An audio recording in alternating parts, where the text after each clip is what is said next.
I moderne badeværelser er elegante fliser et vigtigt designelement.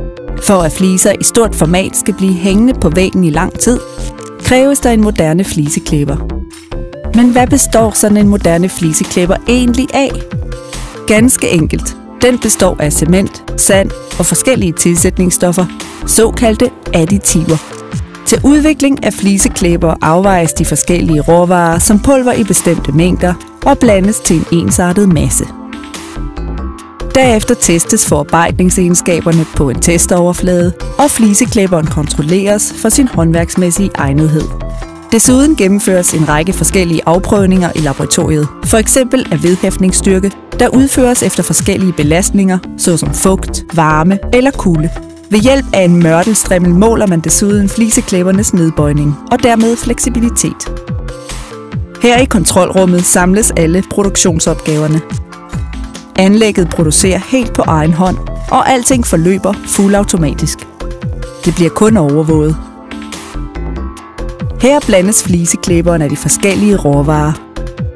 Efter produktion bliver blandingen endnu en gang kontrolleret, og hvis blandingen godkendes, overføres materialet derefter til påfyldningsmaskinen. Her transporteres tomme sække til rotorpakkeren, så de kan fyldes med fliseklæber.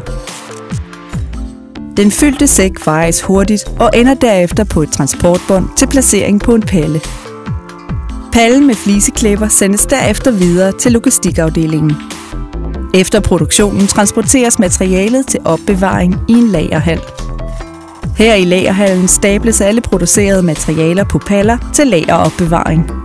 På såkaldte hele paller samles altid produkter af samme type. På grundlag af ordre transporterer logistikmedarbejderne disse paller til klargøringszonen og forbereder dem til forsendelse. Hvis der på pallen er stablet mere end et lag materialer, bliver denne før videre transport omviklet med folie for at garantere en sikker transport.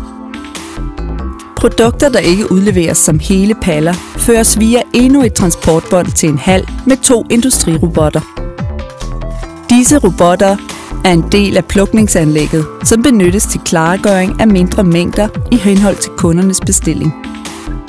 Robotterne suger produkterne op fra den klargjorte palle og placerer dem på et transportbånd. Transportsystemet fører derefter automatisk materialerne videre til vareudleveringsområdet. Her er vi i logistikhallen, hvor den bestilte vare klargøres til forsendelse. Logistikmedarbejderen læsser den relevante lastbil og gennemfører alle forberedelser til forsendelse. Nu bringer lastbilen fliseklæberen ud til byggemarkedet, hvor kunderne derefter kan købe den.